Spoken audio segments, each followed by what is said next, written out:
Call this joint meeting to order. We have all three members of the Board of Selectmen here. Mr. Pugliese is on his way. He's currently virtual. And from planning, we have Jay Byard, Debbie Sutton, Harvey, Dennis Dulamary, Paulie Kay, and Doug McCracken. Okay, so I'll kick it off. This is an 824 referral to the Planning Commission from the Board of Selectmen. I was talking to the chairman earlier, and I thought the way it would work is the Board of Selectmen would refer this matter to the Planning Commission in the midst of this meeting, because that's typically how it works. We refer something to you. Just gonna hold on, excuse me, there's something going on here. Yeah, it's good without the screen. Like, you don't have to have that. Okay, I just wanna make sure Last night. we can see everyone, I don't know what's going on. Yeah, they can see us also. Okay, perfect. I'll try to fix it, sorry to interrupt. No, we couldn't fix it last night, and so Larry will be back tomorrow, so. You good? Yeah. I won't touch it, I won't throw it. Karen, you're reporting and everything? Yeah, Yes. you're good, okay.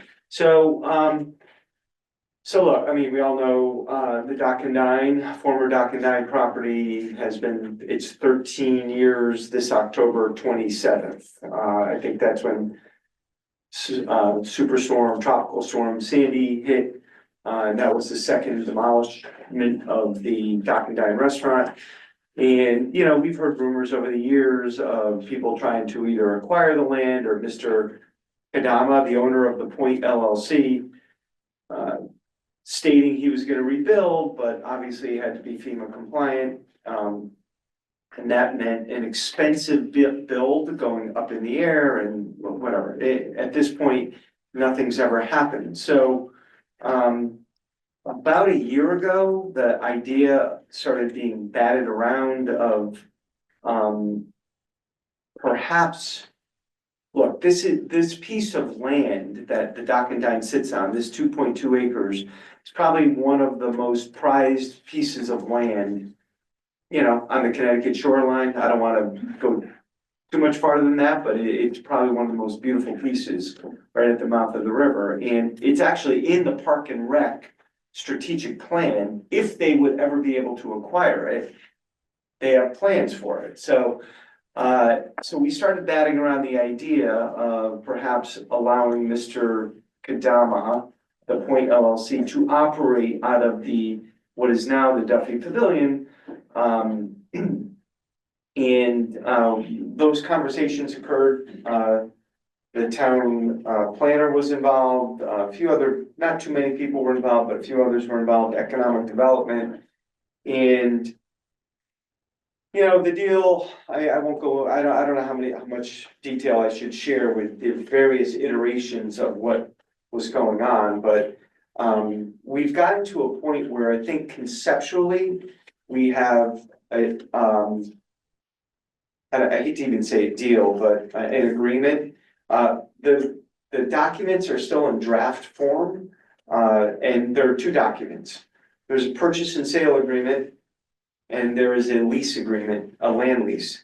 So basically the agreement is the town would receive in fee simple, we would own it forever, the 2.2 acres. The Duffy Pavilion building itself would be transferred to Mr. Kadama on a land lease. So we would still own the land underneath the building. One of the hangups for a little while was, well, what if the building gets destroyed? I've now given you a $3 million piece of property and I have nothing because I have to go up in the air. And we were like, too bad. You know, there's a couple ways this could go down, and the towns that we looked into making the building historical, but we're not gonna spin our wheels doing that. If at some point, the owner of the building chooses to go that route, that's different. So, we got to a point where, based on the historical damage that has been done to that building over the course of the last 20 years, he is interested enough in this agreement that he said, I'll take the risk of that. So that is the concept. I had about an hour-long meeting with our attorney who's helping us draft the documents yesterday. And the agreement and the lease will be revised to reflect the fact that it's a transfer, gets the building, we still own the land. And there's no guarantees that that building will be standing. I mean, Chris, am I right? Even if there was a fire and it was destroyed? Would have to be FEMA compliant for the Yeah. construction. So, there's risk associated with it. And then there are some provisions in there, and maybe not for this planning commission, but I mean, I'm certainly willing to share. The building would have to be rebuilt within 2 years, or plans submitted within 2 years, but the way we're phrasing it is, it cannot remain damaged or not operable as a restaurant for up to 3 years. Otherwise, it reverts. So we can't have what we're trying to avoid is a similar situation. And we changed some of the language has been changed from when you've seen it too, because we don't have to go into that. Basically, we've simplified this. Casual dining restaurant is the use. There'd still be a zoning approval. And then, of course, the town takes over a mess of a property. That's what it is. It's probably needs, I'm guessing, at least $1 million worth of care. And if we want to do with it what we really want to do with it, the number is probably north of that. So that's what the sandbar used to look like. Everybody who'd like to see it, you may. It's the old sandbar right there. So what we've done is we've brought up a few renderings of what we might consider this property to look like. I'm gonna actually bring that up here. So what we would hope to do is have an open air pavilion on this property. So this would be the pavilion looking north here. So College Street is over here, and obviously you see the water. So that's the idea, is to have some sort of open air pavilion on that property. Chris and I have talked about perhaps trying at some point making it a 3-season, because there's no sugarcoating what we're losing in the Duffy Pavilion. We're losing community space that is irreplaceable. Okay, let's just say it. I mean, it is unlike any other community space anywhere, I'd imagine. And there is no obvious replacement for that space. I could talk about the library's doing a renovation and the library's gonna have extra rooms. We can talk about, the estuary is willing to do a lot more rentals. They like to make money, and the estuary has a beautiful room that can be rented for similar price to the Duffy Pavilion. So there are possibly some other options, but they're not the Duffy Pavilion. So how do we provide that? It's going to be a little bit of catch as catch can. I'm not promising anything, but the idea would be to perhaps have 3-season space that our residents could use, and maybe with the library renovation, some other space, and maybe in town, some other space becomes available. So the Board of Selectmen has talked about this quite a bit in executive session. We took it to Park and Rec last week or 2 weeks ago, and we had taken it to Park and Rec a couple months before that. Park and Rec considered it, discussed it, didn't move on it, and they did move on it 2 weeks ago. And it was unanimously recommended to allow, the way the motion was phrased, to allow the first selectman to continue the negotiations with the goal of having this agreement in place whereby the sandbar, the Dock and Dine, would be at the Duffy Pavilion, and the town would acquire this property. I did have an informal conversation with economic development. It's certainly something they're interested in a big way. They've always been interested in this piece of land. And now we're before the planning commission. And let me lay out a little bit of the road ahead. The road ahead is a public hearing. So ultimately, this needs to be voted on by the public, okay? This is not a board of selectmen decision. This is not a board of selectmen saying we have to do this to revitalize Saybrook Point. I happen to think it's a win-win. We get casual dining and we get a 2.2 acre waterfront park that is contiguous with other town properties at Gardner's Landing and Fort Saybrook Monument Park. So the road ahead, assuming the Board of Selectmen recommends the 824 tonight and the Planning Commission takes it up tonight, is to a public hearing on April 30th at 6:30 at the middle school. So we've reserved the middle school press release, assuming positive action tonight, a press release will go out saying, and this is all about the public and listening to their concerns. Look, we can do a casual poll and we can say, yeah, it seems like there's a good feel about this. But ultimately, it will come down to either a vote at a town meeting or a referendum. I'm not sure how we will do that. We all just saw what happened in Guilford, where they had too many people they acquired the old mooring restaurant property for, I think, over $3 million. And, you can argue that this piece is similar. It doesn't have a building on it, but, they had over 900 people packed in an auditorium. And I don't know that we want this situation. Sometimes it's easier just to put it to the machine vote and let people choose, like we've done with other items. So it would be a discussion on April 30th and beyond that, if need be, with ultimately getting to probably a machine vote. The Duffy Pavilion is booked 6 months in advance. I'm going to a party there in July, rehearsal dinner, like you all have, same thing. And so this doesn't happen in theory, probably until the winter of 25, 26. And then we move on it from there. That is the outline. Chris, do you want to add, what am I missing? I think you've covered it. At some point, I think we should just do a little roll call, so those watching know who's present from the Okay, different boards and commissions. I thought we did that in the beginning.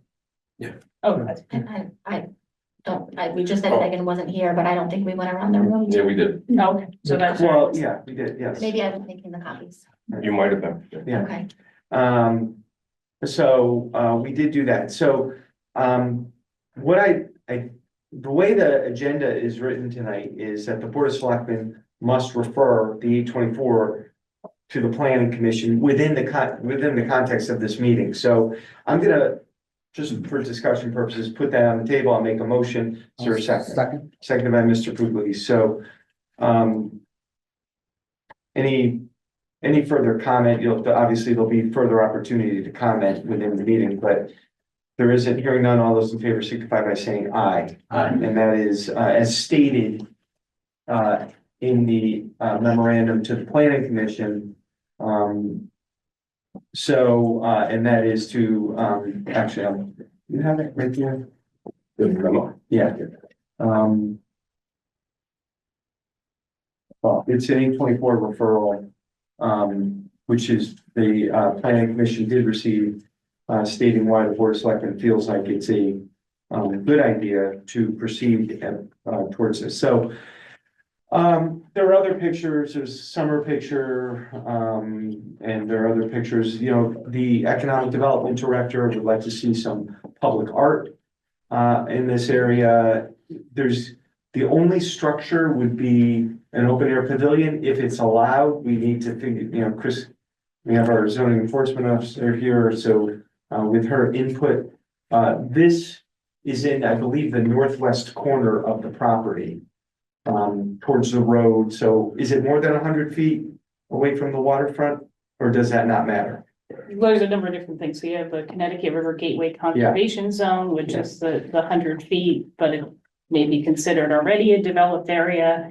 You've got flood regulations, but an open air pavilion where water can go in and out if it's built properly is something that can be permitted. There'll be a little bit of complication here and there for permitting, but I think there's a lot of possibilities for the property. Yeah, so, happy to, so here we are, and it's been referred to the planning commission.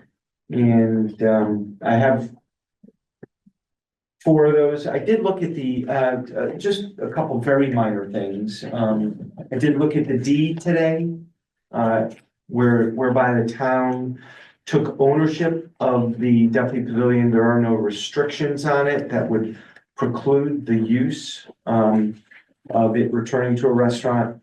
And on the, recommendation of, someone who is, involved in the agreement that, between, the Point LLC and the town, I did reach out to the Duffy family. And, they are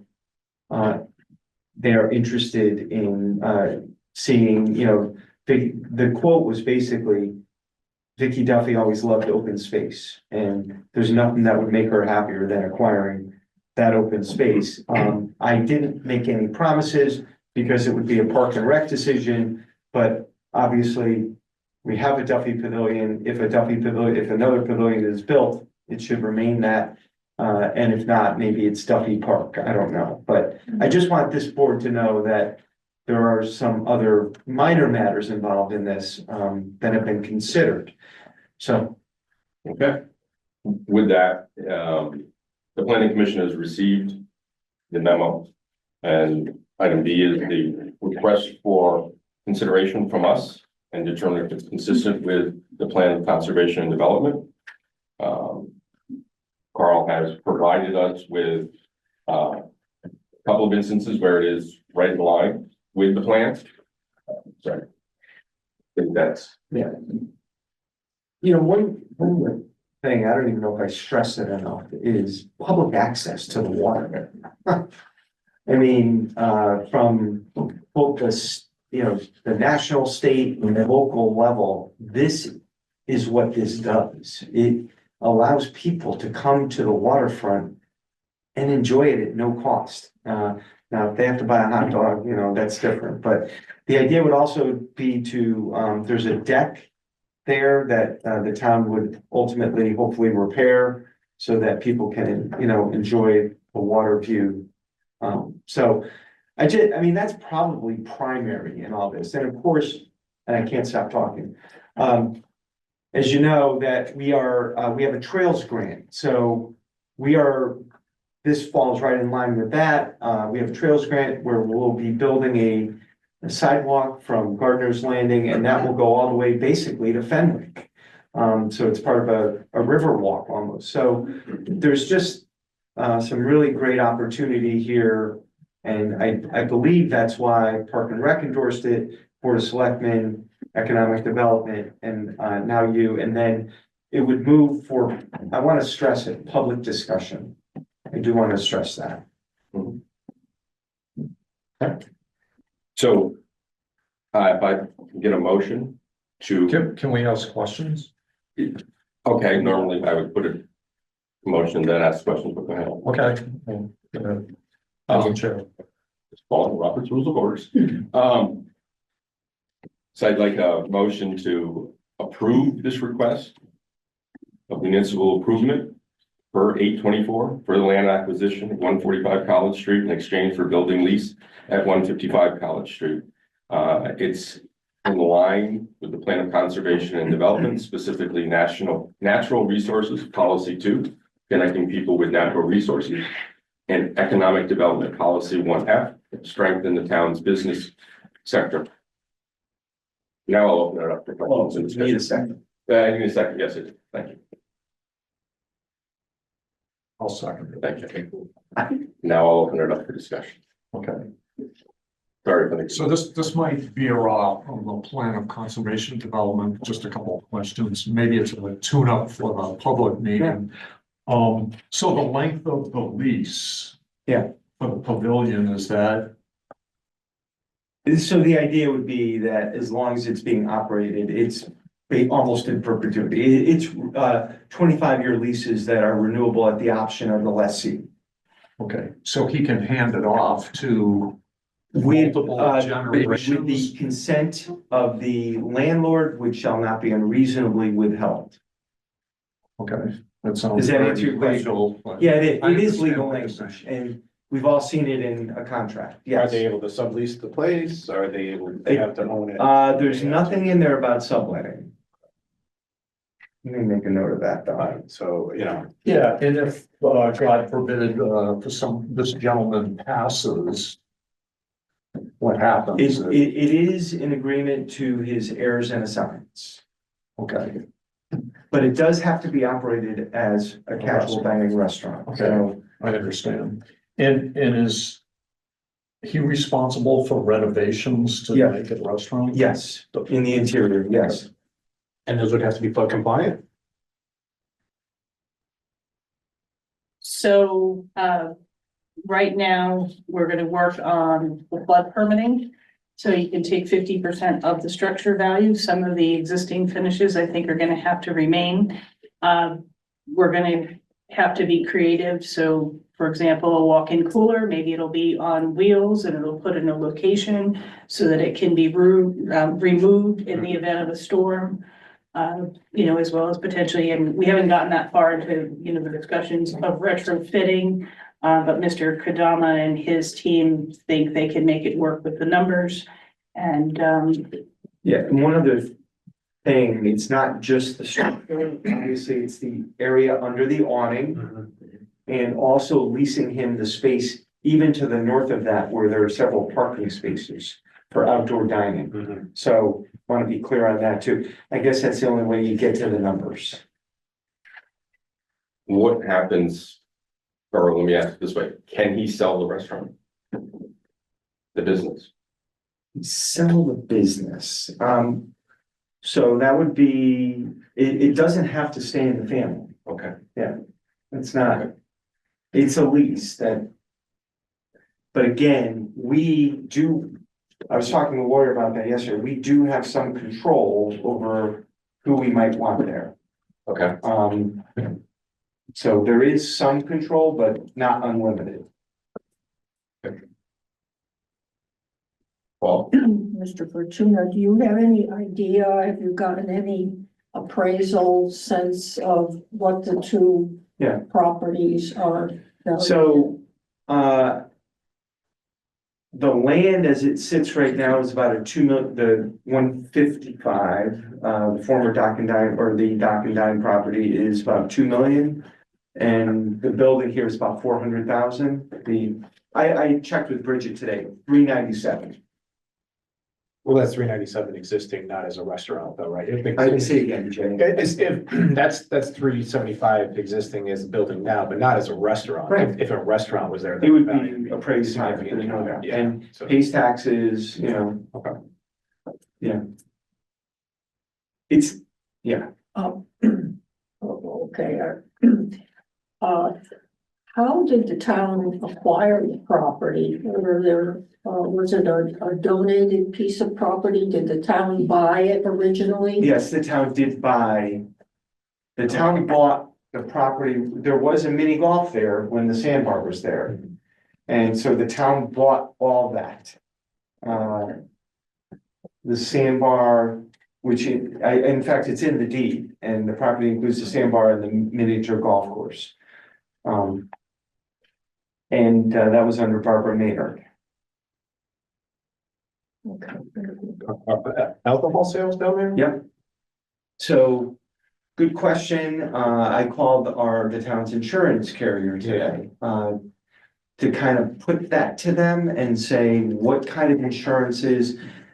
So we're not in the building, we're just on the land. Right. So inevitably, there will be some sort of hold harmless indemnification, but also probably some sort of insurance of some sort, but yes.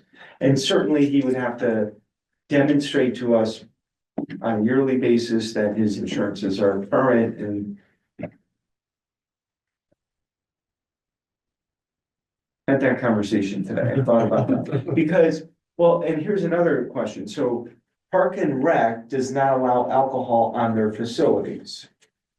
Okay, but, and this, I don't know who this is a question for. the Vicky Duffy Pavilion is currently a park and rec facility. Once it is no longer the Vicky Duffy Pavilion and it is used as a private enterprise, is that entire area a park and rec facility anymore? I don't know if it's specifically designated in an ordinance or a regulation, or if it just is, and that would be a simple change, I would think, that it is no longer a park and rec facility, but over here is now a park and rec facility. So I know there are some park and rec folks here, they may have some insight into that, but that was a conversation I had yesterday with the attorney. So, and the insurance agent today, because clearly there has to be alcohol sales, you know, for a restaurant.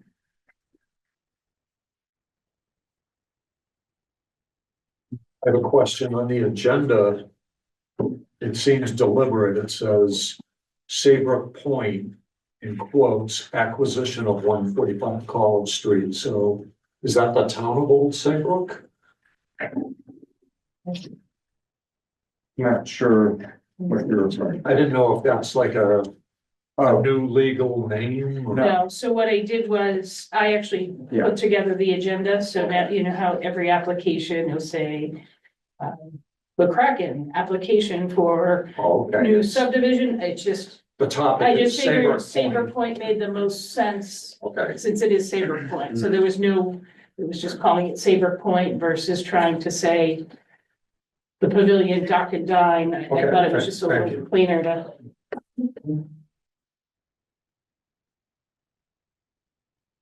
Any other questions, comments? A couple questions. Sure, Dan. This first one is maybe a little too far up front, but on the open space, which looks beautiful and I think is a great use of that area. I really agree with that.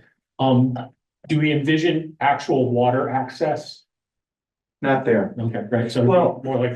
There are docks that are in very bad condition. Yep. I will tell you, that's not a priority of the town to fix. There'll be money spent elsewhere before we spend money on docks. Right. But they do exist.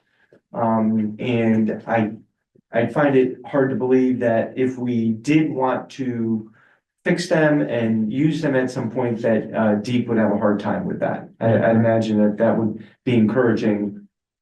So water access, yes, but that is not the town's priority. Already, right? Well, I'm just thinking, so boat access is one thing, people climbing over the rails or wanting to climb down. And then, of course, fishing, which So happens there all the time. we want to create a fishing pier Okay. out there. We definitely want that. And maybe not boat docks, but maybe a fishing pier for certain. Making that area safe is gonna be a challenge. Sure. I mean, as we all know, but I think before boating, a fishing pier would be any priority of the town. Yeah, I'd agree with that. I mean, you have the marina right there. Yeah. Absolutely. And then, thank you. And then secondarily, I think you really rightly point out that the community does use and enjoy the existing pavilion. And, you know, I was pleased that you noted that right away. And, the community might like to see some more, defined ideas as to how that space can be replaced, not in terms of its beautiful view and all that stuff, but the activities that happen there now. The functionality. Yeah, the functionality of it, right? Yeah. Yeah, my only concern with that is I don't want people to draw a parallel with the view, you know? Right, yeah, no, yeah, And, you and can't, that's yeah. the danger of, as I see, and I've gone back and forth on this, and I've avoided that very issue Yeah. because I'm concerned when I say, you know, the fire department has a room that people can use for activities. It doesn't, you know, that's gonna draw anger more than, Right, yeah. you know, anything else. So I think being upfront and saying the town will do everything it can to provide some space, number one, in the new space. Mhm. Number two, see what the new library will have some additional public Mhm. space. And perhaps the town looks for a partner. Mhm. on Main Street somewhere, where there's a room that can be available. And I did mention the estuary, and by the way, if there is any, not substitute, but, some part equivalent, that estuary room is beautiful, and they're about to put in a new floor, and it's got gorgeous marsh views. It isn't Long Island Sound, or, the river as it goes into the sound, but, but I'm hesitant to say that. Yeah. Because I think there's some, danger in doing that. Right. Because it is, you're down there sometimes and you're like looking and you're going, this is crazy, it's just beautiful. Oh, it's a good spot. One more question. Carl, I believe you mentioned, this would, the restaurant would go to zoning. So that, So the restaurant and the park will have to get zoning permits, okay, flood permits, and have to get approval by Park and Rec for whatever they propose. It's, so the question of like outdoor music, like when they were proposing the outdoor restaurant there on the same property, there was a lot of feedback from the North Cove residents about outdoor music, So traffic. yeah, So that's all gonna be discussed at that time. yeah, I think this is a much more palatable situation for those folks, much more. I don't know that there's gonna be, bands every Thursday night here. But I'm not saying there couldn't be occasional, music or something. And, look, I think we'd all like to see, hey, wouldn't it be great to have a food truck on that premises? Just not, maybe not 10, but maybe one, that doesn't compete with the restaurant, So, but That will be addressed in the future. those PBD, details. that's exactly right. And Carl, you mentioned what you said about like $1 million roughly to kind of make it what we want. I'm just Yeah. ballpark, like, so It's just, how would that work? Like, ideally, is that like a 10-year lookout? Are we like tackling this a little bit year by year? so, as you just heard Chris say, there are so many conditions before we get to the finish line of acquisition, zoning. I mean, the whole contract's gonna be conditional on approvals, right? Sure. We've had this discussion, I think, with the Board of Selectmen, and, we certainly have it with the Board of Finance. There is no way that if the town acquires this property, that it sits in this condition. There will be a plan, so if there's a 6-month window that we have, that we have our approvals. We need to secure the funding, so the day it's acquired, there's a bulldozer in there doing what it needs to do.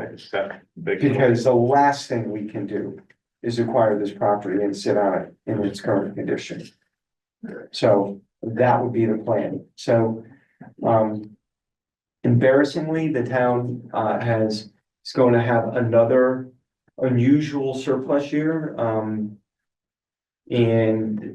I mean, I can tell you right now, if this were to happen in the next year, there are funds available to immediately put a tractor on there and a backhoe and start digging up. Public Works could probably dig up the pavement, but I mean, they probably could and take it away, but there's a lot of other stuff that would go into it, so, but it's not a little every year. Right. It's go in and do it and get it done and get it mostly what as much as you can, what you want it to be. And you mentioned economic development. What's their interest in the space? Just look at food trucks or? I think their interest is in seeing the property acquired by the town. They've had that interest. As well as cleaned up. As well as It's cleaned up, Yeah, but it's in the Park and Rec strategic plan to acquire it. right. And I think, as I heard from economic development last week, they have basically discussed, if not voted, that they would also like to see it acquired by the town. So what the hopes and dreams are for it, we work with that. Yeah, okay. Anything else? All those in favor, aye? Aye. Any opposed? One opposed? Any abstained? Thank you for listening. Again, beginning of a process. way beginning. Even if there's overwhelming public support, to get where we need to go is a ways away between documents and approvals and things like that. And there could be hiccups along the way. So, this is just to kickstart the process and move forward. Okay, thank you. Sounds good. Appreciate it. Thanks, Brian. Adjourn and shut this. Oh, that's it. Oh, yeah, you guys have a meeting at Yeah, 7. 7. Move to adjourn. Second. All those in favor? Aye.